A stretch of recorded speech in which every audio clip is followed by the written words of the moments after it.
Okay, this video is chapter 3 of this book right here, The Poor Man's Way to Prevent Dementia and Raise IQ. Subtitle, How to Keep Your Brain and Keep Your you-know-what. Okay, anyway, so this is chapter 3. We're going to talk about epidemiology. Real quick, too, lots of people are asking me, winter's coming, how do they maintain good immune function? And I would tell you, what gives you bad immune function? Having things like leaky gut, having thick blood. When I say thick blood, fat makes your blood thick. Sodium vasoconstricts your blood. It distorts the function of your immune system, excess dietary sodium. So does having leaky gut. And then when you get your plants, you get your potassium, you get your magnesium, you open up your arteries. Because, why do people die? People die because they have a blood clot, okay? They die a blood clot in the heart. That's a heart attack. It's the most common cause of death, okay? Theoretically, second most common cause of death is cancer. What's the main cause of cancer? Thick blood, in the sense of causing ischemia. A high-fat diet and the high-sodium diet, decreasing the oxygen glucose delivery to the tissues, so then they become hypoxic. Remember the Warburg effect, Nobel Prize, 1931, Otto Warburg, German biochemist. When tissue becomes hypoxia, the cells either become dysfunctional, or they die, or they transform to become like an anaerobic bacteria. That's the Warburg effect, due to mitochondrial injury from the hypoxia. And then they function like an anaerobic bacteria, and they can grow out of control. That's the whole, I give tons of lectures on that and stuff too, and I wrote a book about that one too. That one was, where is it? Here's this one, The Poor Man's Way to Fight Cancer. So how do you avoid that? You avoid the high-fat diet. You avoid the high sodium. You eat the plant foods. You get your sleep. When your body just totally restores itself during sleep, especially your brain. And you know that when you're sleep deprived, you're impulsive, you're stressed, your cortisol levels are high.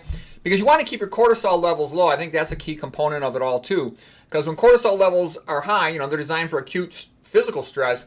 But when they're constantly high, you're constantly immune suppressed. And the catecholamines in the blood, they facilitate the transfer of iron. They're called siderophores. Sidero meaning iron, phore meaning to transfer to bacteria that can cause infections on you. So, in general, it kind of comes down to a simple idea. Optimize your health as much as you can in every way, and then everything gets good. Your immune system functions well, your risk of cancer drops, your risk of atherosclerosis drops, all that stuff. Okay, so now let's get on with the book here.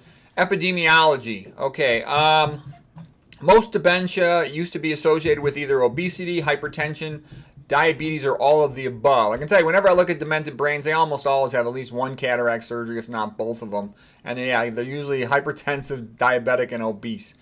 Some of the older people are not necessarily obese. A lot of times they're so poor, they're on subsistence eating. I feel sorry for them with their Social Security and stuff. Okay, so now we're going to look at the epidemiology of healthy populations. And the populations that avoid obesity, diabetes, and hypertension, they also have the best chance of avoiding dementia. Okay, the best book on epidemiology of healthy populations, called The Blue Zones, by Dan Buettner of National Geographic. You can just, go into YouTube and just type in Blue Zones, Dan Buettner. Plus, he was interviewed on multiple vegan channels with Chef AJ, with Dr. McDougall.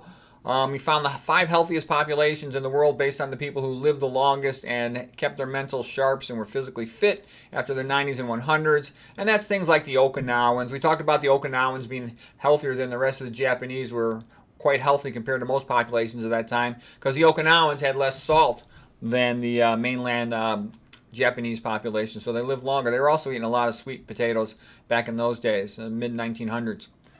Okay, what are the other habits? In all the blue zones, we've heard all this. They ate 95% or more plant-based. Dan Buettner later on would say it's only 90% or more, but he originally used to say 95% or more plant-based. They exercised a lot in the sense that they walked around a lot. I've known some patients from Okinawa, and I have a friend from Okinawa, and they tell me, yeah, they walked a lot. Lots of them were farmers. They didn't even have cars, back in the mid-1900s, most of them.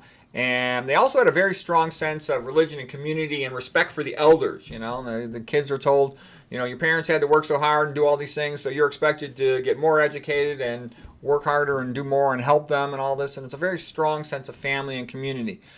And then, Dan Buettner talked about like their ikigai. They have 5 friends who they go with for life.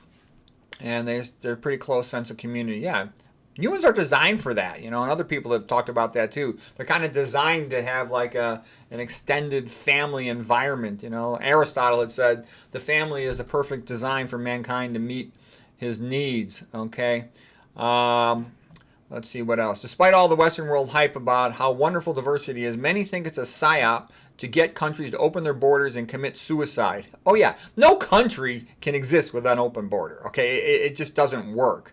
You know, you let people into your country when they're coming for a good reason. You need them to do a certain job or something.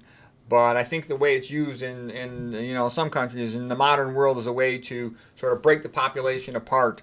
Okay, so I don't know how I got on that. Okay, blue zone populations tend to have relatively homogeneous ethnic groups with a shared religion and shared cultural traditions and close-knit communities.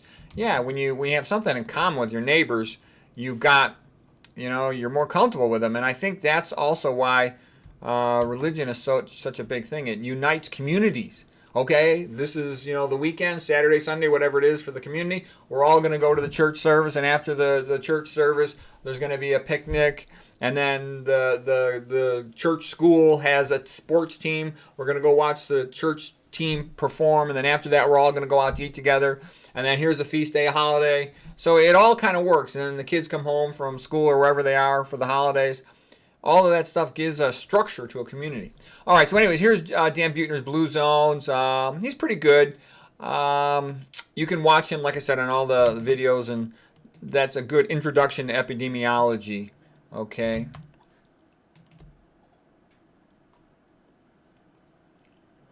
I made some videos about Buettner and the blue zones. All right, next topic here is the Pima and the Tarahumara. They were once a combined community in northern Mexico. They were like neighbors there. They got a lot in common. You can think of them genetically as their cousins, all right? And, crap, sorry about that. The Tarahumara have stayed in northern Mexico. They've kept their old ways, and they're world famous for being ultra marathoners. All the guys in town, not just the fast guy, can run 100 miles in 2 days. Whereas the Pima, after the Mexican-American War in 1848, the Pima were absorbed into Arizona, and they now eat the SAD diet, and they're all fat, sick, and pathetic like typical Americans. Tons and tons of gallstones, diabetes, hypertension, all the complications of diabetes. And a lot of people have gone to visit Tarahumara. Ruth Heydrich, the famous ultra-marathoner, triathlete, vegan, several decades survivor of metastatic breast cancer. She's still going strong in her late 80s. She went out and visited and ran with them, and a bunch of other people have too. A guy named, I think it was Bill O'Connor, went out there and researched all their blood labs. They had like an average total cholesterol around 136. Pritikin patterned his whole program after them. He was so impressed by them and their incredible energy. It's pretty common with vegans that they get so much energy after going low-fat vegan that they start running triathletes, like that one bariatric surgeon, Garth Davis. That was his experience. Let's see, too. Okay. Average American male in his 50s is overweight, hypertensive, pre-diabetic or diabetic. More than half of them are impotent. Okay. And you're going to see that it's always the same story. I'm just showing you a couple examples, but it's always the same story. Low-fat, low-sodium vegans, healthy and fit, sad diet eaters, meat eaters, paleo eaters are almost always fat, and if they're not fat, the arteries are plugged up. Because people sometimes say, well, what about the Maasai? The Maasai, those guys are pretty healthy. They actually do compensate to some extent because they exercise a lot, traveling around with their herds and whatnot, but when they've done autopsy studies on the Maasai, they have lots of atherosclerosis in their coronaries and their aortas. So here's the Pima. TBI, of course, means traumatic brain injury, but in this context, total body ischemia. It's the same problem everywhere. Everybody talks about ischemia of the heart. Well, it's the same thing in the brain. It's the same thing in the spine and everywhere. And they all end up getting, sooner or later, these surgeries. They're sort of like a rite of passage in a westernized society. Open heart surgery, coronary artery bypass graft. You call it a cabbage. Cataracts is usually, a couple years before they start going demented. Thyroidectomies, thyroid cancer. Pacemakers, tons and tons of patients are getting pacemakers these days. Diverticulitis, so they get sigmoid resection for diverticulitis. That's when abdominal pressure syndrome, lack of fiber, back pressure, causing the sigmoid to pop out these bulges and eventually potentially pop into diverticulitis. So diverticulosis is when you have bulges in the sigmoid colon. Diverticulitis is when they pop. I made a whole lecture on abdominal pressure syndrome of Dennis Burkitt and whatnot. Appendicitis, because the stool's dry without fiber, so you form stool balls, fecaliths, appendicoliths in the appendix, and then the mucus glands keep secreting below the appendicolith, and it'll eventually potentially pop. I just had an appendicitis patient. I'm not going to get into that right now, but it's pretty common. It's common in meat eaters. BKA is a below the knee amputation, diabetes. Okay, and with the Tarahumara, you got total TB. I just kind of jokingly made up that word, total body energy. Okay, running 100 miles in 2 days, incredible. That's just routine for a low-fat vegan. Okay, with their arteries all open.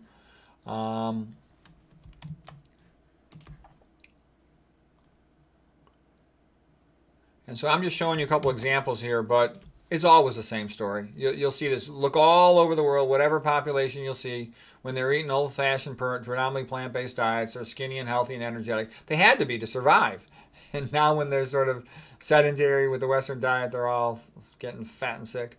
Okay, so here's the Yanomamo in South America, sort of on the Amazon jungle, and the borders between Brazil and Venezuela.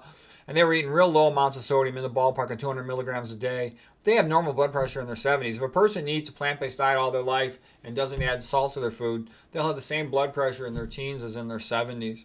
Their diet's high in fiber, wild bananas, seasonal fruits, plantain, palm hearts, cassava, and they'll eat a little bit of meat. So no naturally occurring population is 100% vegan, but I recommend 100% vegan for people who ate the Westernized diet when they were younger. It's almost like you're detoxing. You're not just preventing disease. You're sort of like trying to get under control the dietary sins of the past.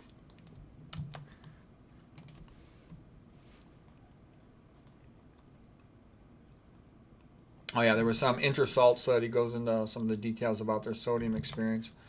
Okay, then there's a story about the Kenya population.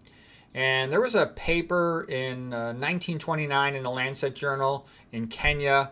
They had 1,800 consecutive admissions, and not a single person was hypertensive. And you think that's kind of funny because if you look at blacks in America, they got hypertension off the charts. Millions and millions of them dying all the time from hypertension. Puts them in kidney failure, gives them strokes, congestive heart failure, etc. And then people would say, and then medical school doesn't even know anything about hypertension. The conventional medical books on hypertension are a joke. They'll say 90 to 95% of hypertension is essential, meaning that it's idiopathic, the doctor's an idiot, the patient's pathetic, meaning that they don't know what it is, okay? And that's nonsense because there is no hypertension in communities that eat plant-based diets and don't add sodium to their food. So we know that that's what causes hypertension. It's not some mystery. And the point I wanted to make is people say, well, the blacks are salt sensitive because, from Africa it's so hot and that's why they became salt sensitive. But it's not true. When you look in America, when they checked them compared to other populations, it wasn't because they were eating so much sodium. They were eating too high sodium, but so was everybody else. It was because their potassium was so low. And potassium is a vasodilator. It's like the seesaw effect. And the more sodium you eat, the more you piss out of your body your potassium, because the body has to maintain balanced, fixed amounts of positively charged ions. They're called cations. And so the more sodium you eat, the more you urinate out your potassium. But the point is P for potassium, P for plants. You get tons of potassium from plants, and you get magnesium. It's in the center of chlorophyll. Those are vasodilators, whereas sodium is a vasoconstrictor. It tightens your arteries, inhibits endothelial nitric oxide synthesis. So that's why you want to eat plants. It opens up your arteries. They open up your arteries, okay? So what I'm trying to say is, then that was a paper in Lancet 1929. Author's name is Donaldson. You can look it up in 5 seconds. It says, hypertension in native populations, and that was in Kenya. So 1,800 consecutive admissions in a row, not a single hypertensive person. Okay.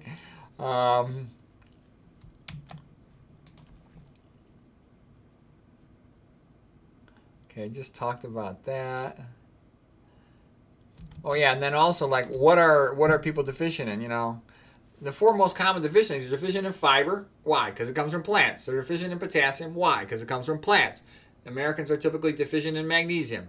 Same story. Why? Because it comes from plants in the center of chlorophyll. Now, what's the 4th thing? Nitrates. Comes from your plants, like your greens. We talked about that before, the whole, Nathan Bryan and Dr. Esselstyn stuff. So you eat your plants, you get that stuff. Okay, here's a good book to know about if you're still wanting to learn more about hypertension. I gave a whole bunch of lectures on hypertension, so you can just go check out those lectures. But if you want it from the horse's mouth, this is the best book ever written on hypertension. The High Blood Pressure Solution, written by Richard Moore. His name's right there below. He's an MD, PhD. He devoted his whole life to studying hypertension and the ion pumps in the membranes. And that's what he's going to tell you. He calls it the K ratio. You got to have at least 5 times more potassium than sodium to prevent hypertension. Our ancestors probably ate about 25 to 1, 25 times more potassium than sodium. Okay, typical Americans eating like, 10 times more sodium than potassium. They got it all backwards. Okay, so there's his name right there, Richard Moore. It's a great book. It's one of the all-time best medical books ever written. Because once you get it, so many other concepts in physiology just become open to you. Okay.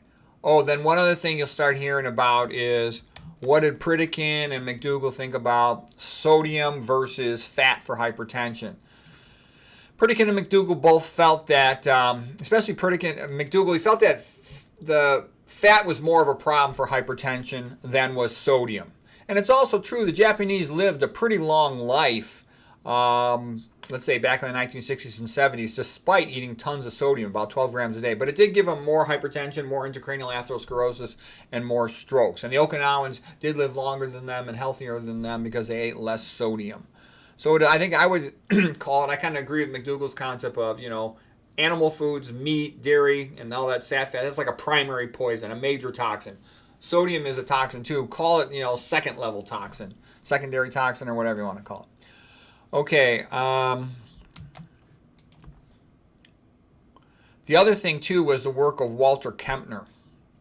The Japanese also compensated by eating a lot of vegetables. So Walter Kempner and the rice diet. So back, he was the German guy. He was actually like a PhD postdoc student of Otto Warburg in Germany. Okay. And so Otto Warburg was a biochemist, real famous for his precision measurements, the Warburg effect. And Kempner was a nephrologist, a kidney doctor, and he's doing research on that as well. And he saw, well, gee, you vasoconstrict to the kidneys with the sodium and the patient doesn't do as well. And then also the main job of a kidney is to excrete nitrogen, which comes from protein. So if you reduce their dietary protein, you give their kidneys a vacation. You minimize their workload so they're less likely to be damaged, and they get more time to recover. Because that's a typical kidney failure patient, is they have elevation of their BUN, blood urea nitrogen. Okay, so how do you get that down? Reduce their dietary intake of protein. And then reduce their dietary sodium so their arteries can open up. It also has to manage acid base and handle excreting the acid. So if you eat a more alkaline diet, what is a plant diet? It's more alkaline. Plant diet's right in every way because that's what we're the human species specific diet, what we're designed to eat. Okay, so this is a good book. This was written by Barbara Newborg, and she's a lady doctor that worked with him. She gets a little gossipy about all the relationships, but she does also a good job of talking about the physiology and the patient outcomes and what was working and why and how they were reversing, diabetic retinopathy, hypertensive retinopathy. It's pretty impressive stuff. And that's what I also notice is that when you read conventional medicine, they'll talk about chronic diseases like hypertension, diabetes, coronary artery disease, etc. And they never cure them, ever. There's no cures, zero, nothing. Conventional medicine is actually in many ways illegitimate, okay? The vegan diet cures these diseases all the time. Kempner's got cure after cure after cure, patient losing 100 pounds or more, hypertension going away, coming down from 200s down to 130. It's rather amazing. Dr. McDougall had called him the greatest doctor who ever lived. Okay, let's see, what else here? So what did he feed them? He fed them most of their calories coming from rice. And if they weren't able to maintain their weight and they wanted to maintain their weight, let's say the skinnier patients, he would allow them to have some fruits. He would allow them even to have some simple sugar. The reason why he would like simple sugar is because there's no nitrogen in it. That protects the kidneys. No sodium in it. That protects the kidneys from the vasoconstriction and the decrease in blood flow. So it's just a pure calorie source. The reason I'll get into that is later on in different lectures I'm going to talk about fructose and what is table sugar, simple sugar. It's white sugar, which is meaning it's half and half glucose and fructose. So fructose is a real interesting subject, but it's beyond the scope of this. We're mostly talking about preventing dementia here. But yeah, you don't want to be eating high fructose corn syrup. It's bad. And then there's the whole issue of what goes on with uric acid after that. And I'll talk about that some other time. That's a big subject, and it's a fun subject, but it's not the topic for today. Okay, so Kempner's patients were skinny. The problem with Kempner, though, was I don't think he did enough education for his patients. They come out to Duke in Durham, North Carolina, and they would lose lots of weight, get real healthy, but he didn't always educate them as much as he could have, and so they would sometimes, relapse when they'd go back home to their regular places to live if they didn't really understand why they were doing it. So basically, it's very low in protein, it's very low in fat, and it's very low in sodium. That's the Kempner diet. And it is true with his weight loss patients. He did calorie restrict them, especially initially. So some people will talk about that. But he had incredible results. There was no dialysis machines in those days. There weren't any significant antihypertensive medications in those days. So all these patients were going to die. They would come from all over the world to go to Walter Kempner, and he was world famous. He had a pretty interesting life and situation. Oh, I made a picture of this just to be kind of funny. By the way, white rice and potatoes and sweet potatoes have only 1% of calories from fat. And the lower the percentage of calories from fat, the skinnier the population tends to be. They got about 7% of calories from protein. Sort of like white potatoes are about 8 or 9% calories from protein. Sweet potatoes have only 4.5% of the calories from protein. That's what you want, to be low in fat and low in protein. That's the healthiest food in the world. Okay, so Kempner's patients, they would have public weigh-ins. They'd stay at places called the Rice Houses in Duke University, Durham, North Carolina. They would call that the Mecca of dieting, all right? And then they would have a public weigh-in, and the people who'd lost over 100 pounds, the Centurion Club for weight loss, they'd post their blood pressures on the wall. So it would create a lot of peer pressure, and they'd have all the healthy food there. But it was a pretty neat place. I read some books by people who had gone and stayed there, and they had really good experiences with it. It was impressive stuff. Okay. The rice diet would get pretty boring, though, just eating, white rice all the time.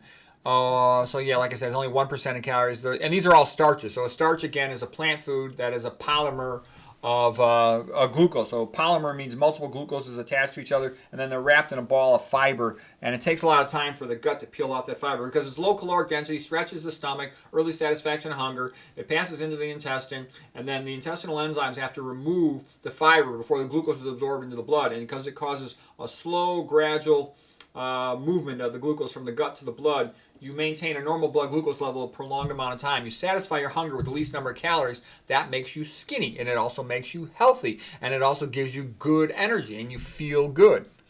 Whereas if you eat simple sugars, like you just guzzle down the high fructose corn syrup thing and simple sugars, you can get a rebound hypoglycemia where your pancreas overreacts, drives your sugar down too fast, and then you feel kind of lousy, and you'll have a tendency to repeat the cycle.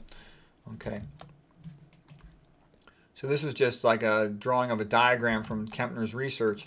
Basically, he had all these patients. They would come in and they would have terrible looking eye. This is when you look in their eye, a retinal exam, and they'd have terrible looking eyes. And after being on Kempner's diet for a couple months, they would often come almost back to normal. And this was an incredible thing. No one else was aware that this could even be done. And Kempner was even accused of reversing his slides at one time, and he got pissed off about it. He wouldn't even go speak in front of those medical groups again. Because the medical group, they don't like it when somebody actually cures patients. It's weird, but I've had the same experience that conventional medicine is not like sports. I came from a lot of sports background as an athlete in college and stuff, and everybody wanted to win. Everybody wanted to be good as a wrestler. We were always talking about wrestling technique, and some new guy would come along with some great innovation. We all loved it. We would go watch all their competitions, analyze how do they do it, try to do it ourselves, and that's how you get good. Everybody wants to be good. The athletes, the fans, the coaches, there was no mystery about it. It's not like that in medicine. In medicine, it's like if you don't follow some standard, people start getting pissed off at you. If you innovate and make things better, people will get mad at you. It'll get squashed. And there's a lot of reasons for that. There's a lot of jealousy and pettiness in medicine. And also, it's the money, In general, the most valuable thing in a doctor in conventional medicine is speed. Because the faster a doctor can go, the more money they can bill for, okay? Whereas a patient's thinking, I want the best doctor, the one who can be most able to cure me. Okay, that's what actually really does matter. But in conventional medicine, it doesn't, because all that matters is speed, and the standard of care is the lowest common denominator. So, whoever can provide that, and it's usually pretty easy to provide, the fastest. Okay, then the other thing is, why am I talking all this stuff about diabetes and hypertension? Because diabetes and hypertension are what all the patients have that become demented. I would say like at least 90% of the patients have both. Okay, and then another 5% have one or the other. And then the other 5% are sort of a bunch of rare things. Okay, when you hear hoofbeats, you think horses. Diabetes and hypertension and obesity, those are the horses. And atherosclerosis, it all goes together. That is the horse of disease. You hear hoofbeats, you hear horse, You think of horses, that's what it is, okay? And then these other things, the joke is that's like a zebra. Zebras are rare in the United States, okay? And there's an even more rare thing called an okapi. But the funny thing is, medical students spend most of their time studying zebras and okapis, and they don't know anything about the horses, the common diseases, diabetes, hypertension, obesity, basic nutrition, basic toxicology. Okay, we talked about this before. What's the cure rate for conventional medicine for treating type 2 diabetes and hypertension? It's 0. They never cure it, ever. And that's what I'm saying is, can you imagine, that's what I call like the joke of conventional medicine. Can you imagine a sports team that would brag, we always lose, we lose every game, we're the best. Conventional medicine considers itself the standard of medicine, the best that medicine can offer. In reality, it's a joke. It always fails. It tells you up front, we always fail, okay?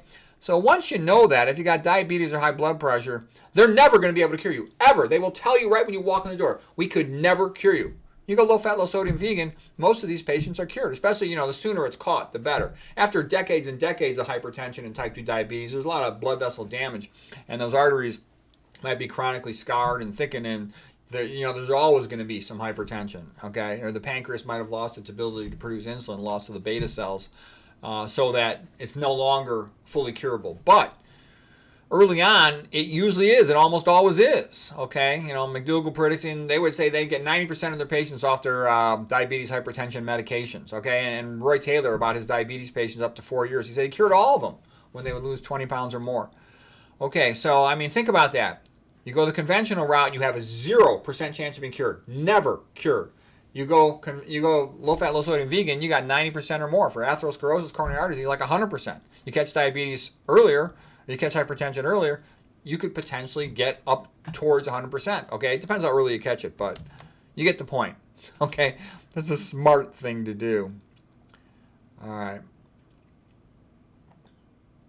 And there's other things that factor in too, like, I talked about omega-6 cooking oils and stuff. That's another major cause of diabetes. Okay, all the sodium is a major cause of hypertension. Okay. All right, now what's this picture about? This picture is a little bit of a joke. That Walter Kempner, he wasn't married, he was really rich, multimillionaire, and he had a couple different lady friends. He had almost like a harem. He had different girls and ladies in different houses that he could go to from his house not too far. I think he was supporting all their houses. So don't get me wrong, he was like the rock star, the rock and roll star of nutritional medicine. Okay. And some people think at the end they just sort of wanted to get him to move on because people wanted to sell drugs, okay? Kempner made a lot of money for himself and his clinic, but other people wanted to make money selling drugs. And so Kempner, showing every day how great diet worked, wasn't making the drugs look good.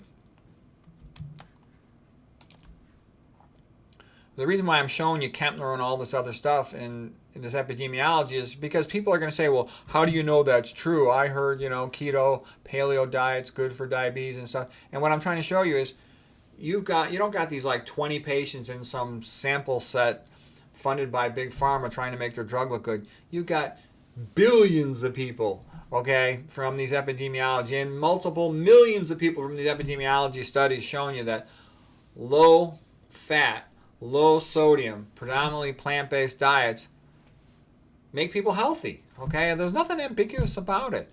And it's anywhere you go, it's always the same thing. Okay, this is the stuff. Well, first of all, there's the Norway data. Norway stuff that Roy Swank looked at. He was a neurologist from Canada, later went to Oregon, later became friends with McDougall, and he had the great results with the multiple sclerosis patients, putting them on a low saturated fat diet, removing the animal foods from their diet. And he got the idea, first looking at Norway, that the coastal areas had low incidence of multiple sclerosis, typical autoimmune disease associated with leaky gut, thought to be especially caused by dairy. Okay, and then the central populations in Norway, where they ate tons of dairy, they had really high incidence of multiple sclerosis. So he got his patients off animal foods and off dairy, and they had dramatic improvement compared to other patients. He published a paper, Roy Swank, at like 34 years of follow-up, 95% of them. 34 years of follow-up, 95% of his patients intact ADLs, activities of daily living. That's incredible. The best results of anybody by far. The typical chump of a patient goes to a neurologist, gets put on these expensive drugs that don't even work, and they end up disabled, within 5 years or so. Often dead within 10 years. And it doesn't matter how much money they have. It's not just because they're poor. It's just the drugs don't work and they're super expensive. So they're bankrupt and disabled and dead. Okay? Doesn't sound like a great outcome to me. Okay, then there's a story of what happened in Finland. So Finland, sort of had a tradition of eating lots of dairy and meat, and they're plugging up their coronary arteries. They had a very high incidence of death from coronary artery disease. And then Pekka Puska was one of the leaders of this group. It was called the Karelia Project. That's like a province in Finland. And they also lowered their dietary salt. So basically he trained the wives, because they had old-fashioned, sort of traditional heterosexual Christian families. The wife would be home cooking, taking care of the babies. Okay? And she got in the habit of minimizing meat and dairy. They switched out some of their sodium from, sodium chloride, your typical table salt, to potassium chloride. So instead of being NaCl, they went to KCl. And they dropped cardiovascular mortality by 84%. That's an incredible number, because you can only drop something by 100%. So to drop by 84%, that's an incredible improvement. Incredible, okay? Pekka Puska, like I said, was a doctor who led it. You can go on the internet. You can type any of these stuff in the browser and you'll find it. There'll be videos about it, about Pekka Puska, the Karelia Project and stuff. They reduced their smoking. So this just shows you there's good reason to be hopeful. You do this, it's already figured out. You just gotta get with the program.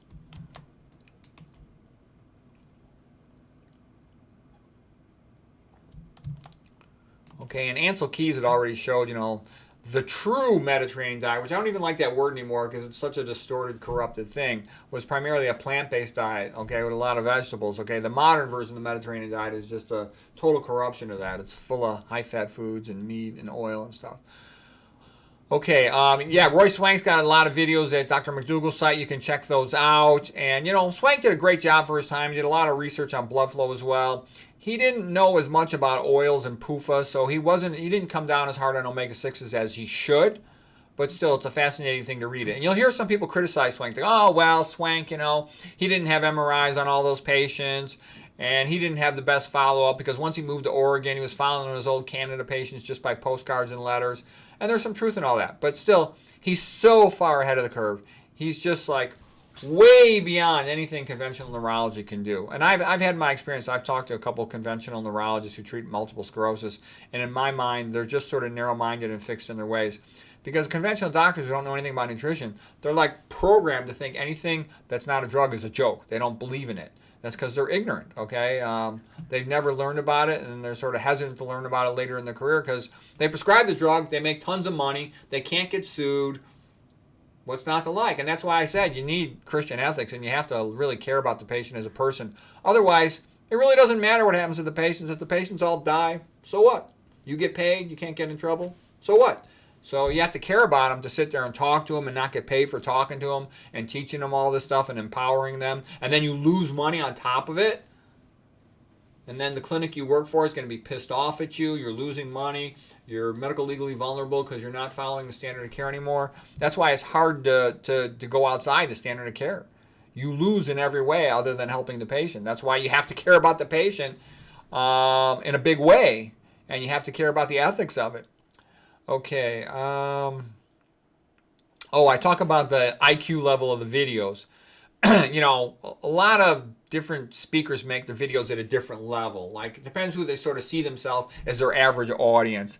I would say, Neil Bernard. He kind of talks to an audience with an average IQ level about 95 based on how he talks. McDougall's talking to a little more educated, motivated audience, maybe with an average IQ of around 100 to 110, okay?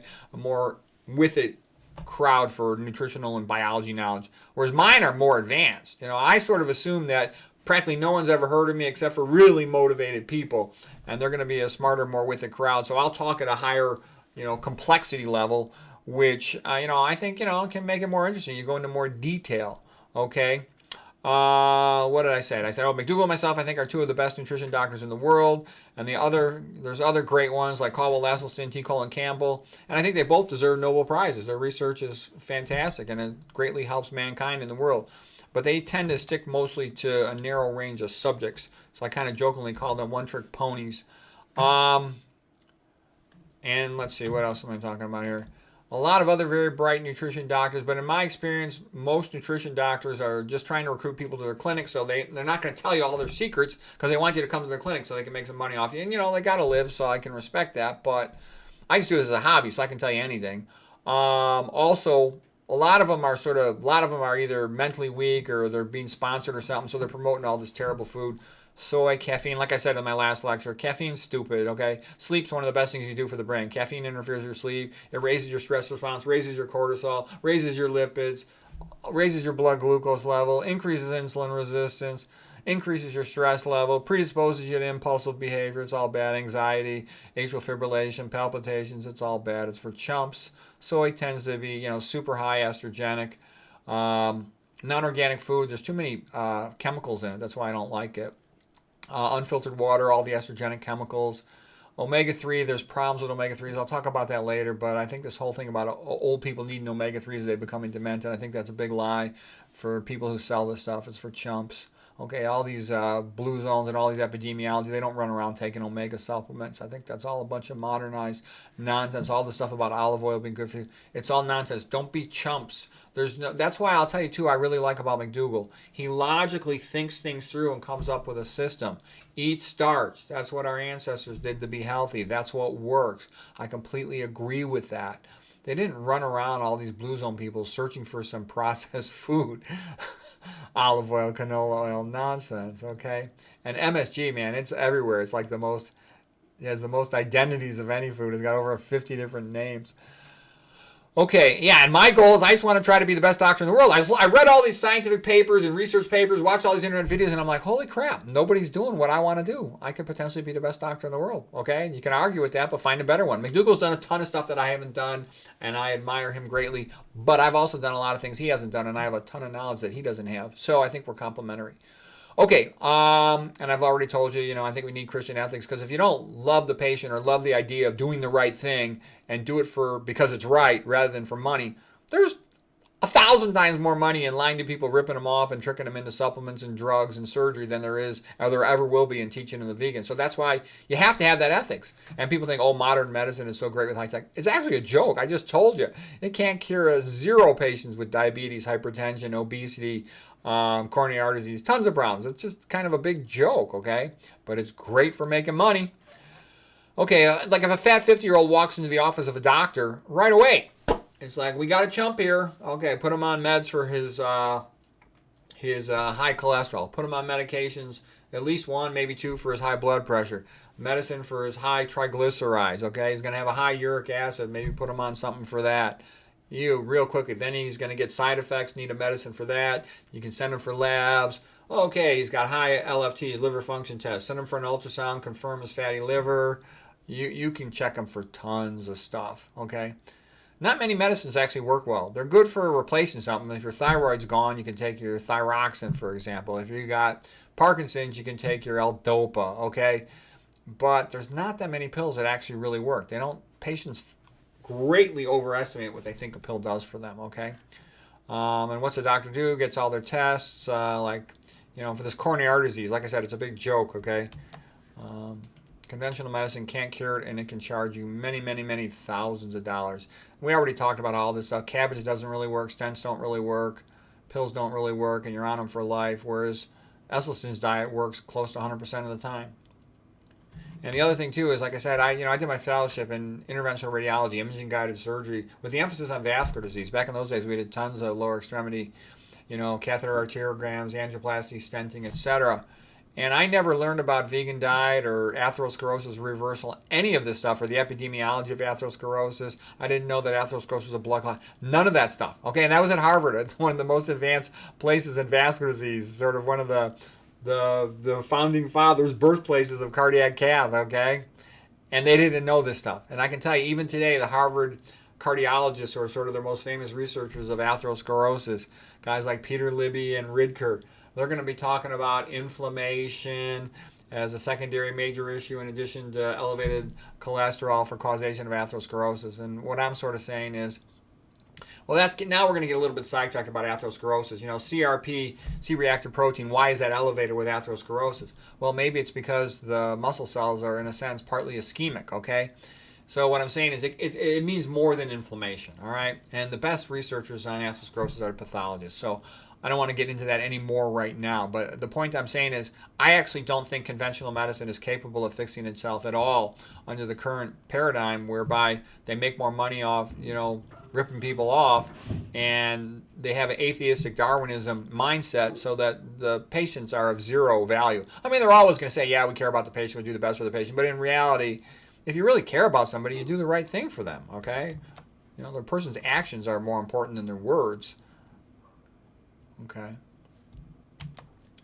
All right, yeah, and like I said too, when I started out in private practice, I was told, like, this one cardiologist screwed up this one easy case, and I said to one other radiologist, you know, that cardiologist is an idiot, he messed up this easy case. And they go, oh, you can't ever criticize him. I go, what do you mean I can't ever criticize him? Why can't I talk about a case? And he's like, oh no, he brings more money to this hospital than any other doctor. You could never criticize him.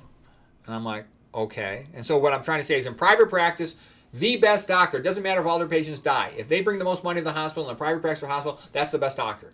And anybody else that has a disagreement with that doctor better shut their mouth, or the management of that place will push them out, okay?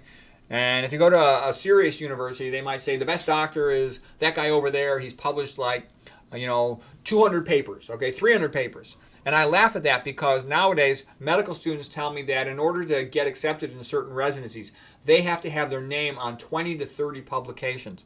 And anybody who knows anything about medical students and publications realizes what a joke that is. Medical students don't know anything.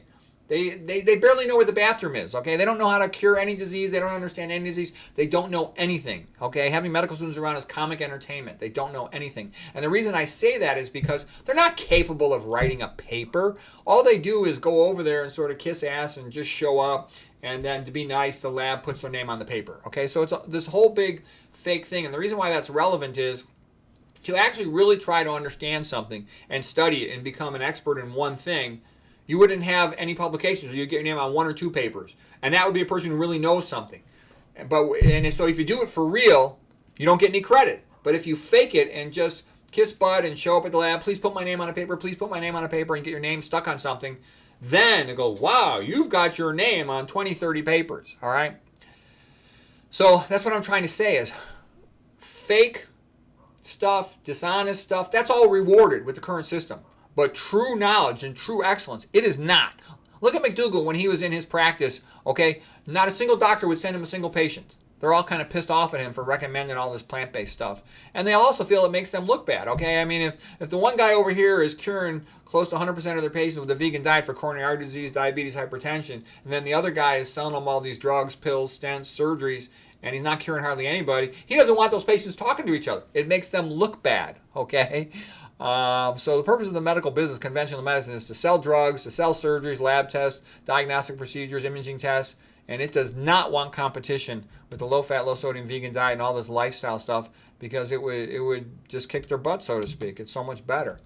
Okay, a little more epidemiology. This is all the stuff about the Japanese migration studies. When the Japanese go to Hawaii, they get more westernized, and they start getting fatter and sicker and having worse blood tests, shorter lives. Then they come to California, and they get even more fatter and sicker and stuff. Okinawa, kind of like what Hawaii is to the United States. It's further south. That's about like what Okinawa is to Japan. And like we talked about them, they used to eat lots of sweet potatoes, a plant-based diet about 80-10-10. And, sweet potatoes have like only 4.5% protein compared to regular potatoes, 8.5%, 9%, rice, 7 or 8%. So they got a lot less protein, and that's good. As a matter of fact, people who eat less protein, they live longer. And I've seen these Okinawans doing push-ups when they're 105 years old. That's why I laugh about all this sarcopenia stuff. That's a bunch of BS, okay? There's always going to be, the way the game works is, whoever's trying to sell you something, first of all, they have to convince you that you have a deficiency. Well, you're getting old, and if you get sarcopenic because you don't eat enough protein, you're going to get weak, you're going to die sooner. They say grip strength correlates with longevity. Oh, you don't get enough omega-3s, you're going to become demented. I never in my whole life ever have seen brain MRI requisition come by. Patient cognitively impaired, low on omega-3s. I've never seen that. Okay, let's see, what else here? Seventh-day Adventists in Loma Linda, California. And that's where the Shurzai work. And the Shurzai actually had something kind of interesting to say about that. So at their clinic, they said they would get lots of patients from the surrounding areas, San Bernardino and whatnot, all these meat eaters, processed food eaters. And they said they would get hardly any Seventh-day Adventists coming into their cognitive impairment dementia clinic. Seventh-day Adventists in Loma Linda had the longest lives of any well-documented population ever in the history of the world. They had the women living, this is the vegan Seventh-day Adventist females living an average of 88.6 years. The men, 85 years. So usually the male numbers tag behind about 3-4 years. Okay, the average California at that time was about 10 years less, or even more than 10 years less for the men. And McDougall actually worked with that population as well at one time, and he said that he actually thinks that a lot of their vegans were sort of like religious vegans. They weren't health vegans necessarily, so they could have been healthier. They could probably have been eating less processed food and get their numbers down as well. So I thought that was kind of interesting.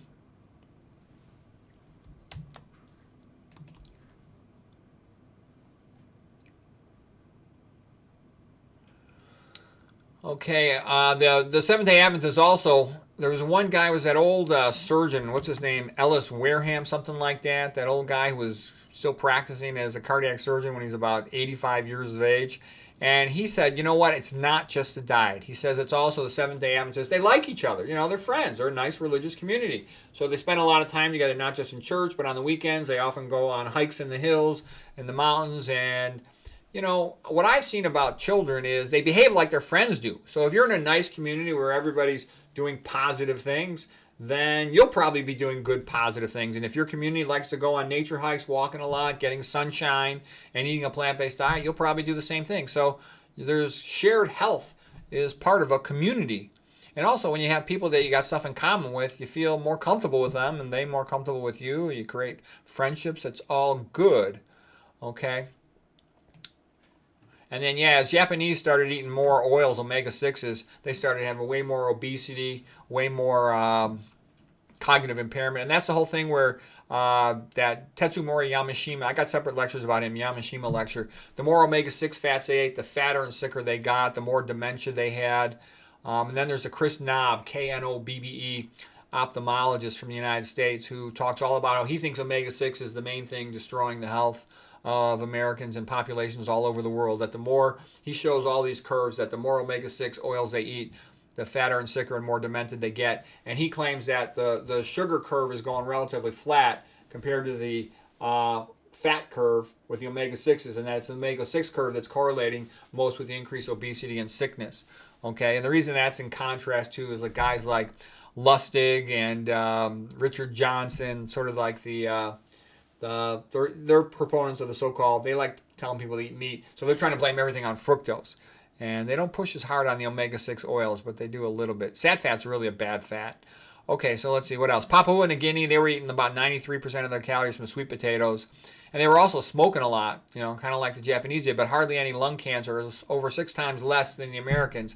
And the reason for that is because the high dietary fat makes tissue ischemic, drops oxygen delivery to the tissue, and that's a major part of causing cancers. We talk about the Warburg effect. You get up over 35% drop in oxygen delivery to tissue, you have a much increased risk of transforming the tissue into cancer. Okay? But again, why is this funny? If you look at the Papua New Guinea guys, they're a bunch of muscle men, and they're only eating in the ballpark of 3% protein, somewhere around there, according to one paper I read about. So I think that's funny, because there's all these nonsense people telling you nowadays, oh, you need more fat, oh, you need more protein. It's the last thing you need, okay? So look at it, they're only eating 2.4% fat, and only 0.6% was linoleic acid. So what I'm trying to say is, I don't believe all this, old people need protein and omega-3s. I don't believe it. I'm not buying it, okay? I made separate lectures on that topic, by the way. Okay. So the reason I'm going through all this epidemiology stuff right in the beginning is that it's pretty easy to understand, and once you get it, you'll be a lot stronger. Because a lot of people, they're kind of mentally weak, and they hear one of these, people promoting, oh, you need omega-3s, oh, you need olive oil, oh, you need chia seeds, oh, you need flax, oh, you need more protein or something, you need soy or some nonsense. And so they don't have the mental fortitude to withstand the sales pitch. So what I'm telling you is, look at the epidemiology. Okay, all these, backward-ass, bumfuck, podunk people, they didn't take supplements. They didn't run around looking for marine-grade algae omega-3s and extra virgin olive oil. They didn't do any of that stuff. Come on. Okay. But what was the point, too, about saying a lot of these religious vegans, Loma Linda SDA crowd, Seventh-day Adventist crowd, they could probably have an average lifespan of about 95 years is what it seems now is a reasonable thing if people follow all this stuff from a pretty young adult age. And the joke is now the Okinawans have fast food places in their house just crashing and burning. Same thing with the Japanese. Oh, here's the guy that spelled out the name Tatsumori Yamashima if you want to look him up in his papers about omega-6 destroying the health of the Japanese. The official sort of full name of his theory, if you follow it, and I got videos all about it. We're going to talk about it later in this book. It's a little more advanced, though. You need more neurophysiology before it'll make sense to you. And it's called the cathepsin-caspase theory of neurodegeneration and pseudolipid peroxidation of omega-6 cooking oils, producing a secondary toxic aldehyde called HNE, hydroxynonenal. So we'll get into that later with pictures, and it'll make more sense.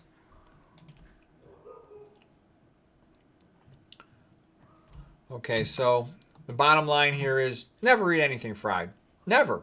And also, again, too, people say to me, why are you so absolutist? You're so extreme.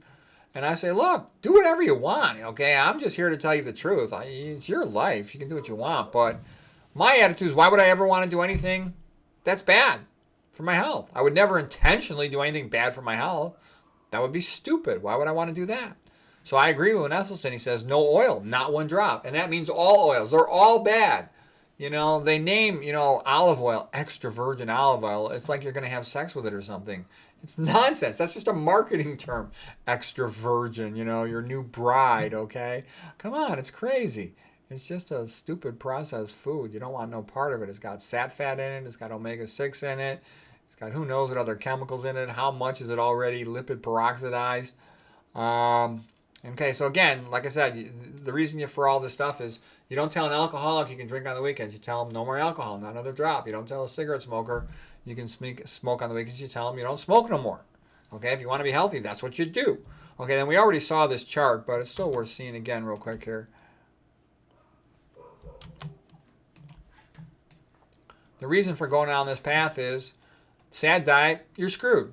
They're all fat and sick. Okay, almost all, like I said, the most of the people I meet that have eaten the westernized diet, they're fat, sick, and stupid, cognitively impaired, slow, mentally slow, definitely by 60, if not sooner. Okay, and it's kind of sad and pathetic. You see all these women, they were pretty, in their teens and 20s, and then they're fat in their 30s, and then they're really fat in their 40s. They've lost all their looks. They're not attractive at all anymore. Okay, why would you want that to happen? Women who eat low-fat, low-sodium vegan, a lot of them still look very pretty into their 60s and even potentially into their 70s, okay?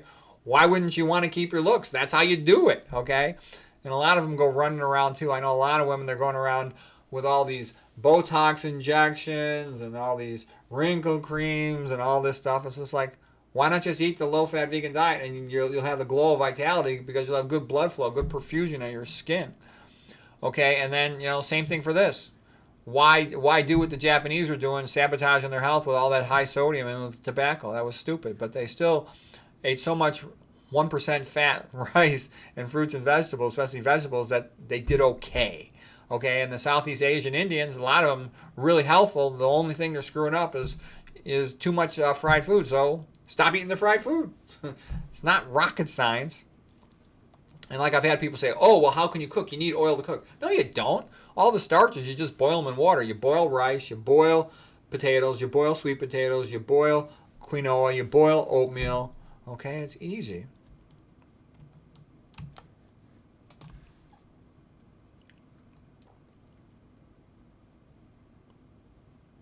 Oh, and like I was saying, too, that fried food, in Tatsumori Yamashima's research, he showed that it will damage the beta cells of the pancreas. So when you do that, because I noticed a lot of these Indian diabetics were kind of skinny, and so in a sense they have like we would call diabetes 1.5, sort of a late onset with an autoimmune component to it, and it seems like an autoimmune disease. It's causing destruction of the pancreatic beta cells, okay?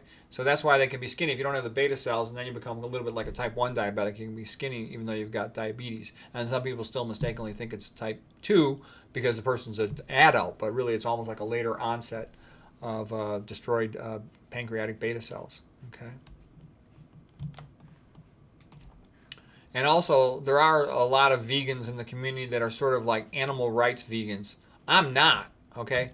I mean, I want people to be nice to animals, but that's not where I'm coming from, okay? If I thought it would make me healthier, I would eat meat, okay? I mean, but I don't, okay? And what I think is maybe good about meat, though, is our ancestors, how did they survive the winter in northern areas? Because they had animal foods, okay? I think the Bible, Genesis 1:29, says we should all be eating plants. But after the flood with Noah and stuff, all the plants were wiped out by the flood, 40 days and 40 nights. And then after that, they were allowed, like Genesis 9:3, to eat animal foods, because that's all there was. And it's the same thing in the winter. That might be all there is in some wintry areas is animal food. So it's better than starving, that's for sure. And, having a cow for milking and chicken for eggs, that's food for the wintertime. And part of this push to get rid of foods for the wintertime, I think, is also destabilizing the food supply. So you might want to buy a farm and have some cows and some chickens, and don't ever eat them unless you need to. Then you can, maybe if there's a food shortage, you can sell them and make a lot of money. Okay, so I'm getting off on a sidetrack there, but what I'm trying to say is I think there's more than one reason why they're trying to say to get people off meat. And what I see is this big push to get people away from eating meat and to get them to eating plants, but it's a little bit of a fake out because they're getting them to eat high-fat plants, which is going to keep them fat and sick. It has to be low-fat. That's an important point. As Pritikin said, fat is bad, and I agree with that. We'll talk about that in a later chapter. I got a whole bunch of other videos on that. But I'm also explaining to you, and it's also causing a decrease in hunting and getting rid of the hunters, which I think is not good. The hunters are the ones who paid all the dues that kept the land, all right? That was good. And having that as a backup availability when there's a shortage of food in a cold area in the winter, that's a good thing as well. Okay, but be that as it may, the healthiest diet, when you've got a choice and you can pick what you want to eat, is low-fat, low-sodium, vegan, 100% whole food, 100% organic, no meats, no sweets, no dairy, no oil, no caffeine. All right, we'll talk about the other details later. That's it for Chapter 3. Hope that was helpful.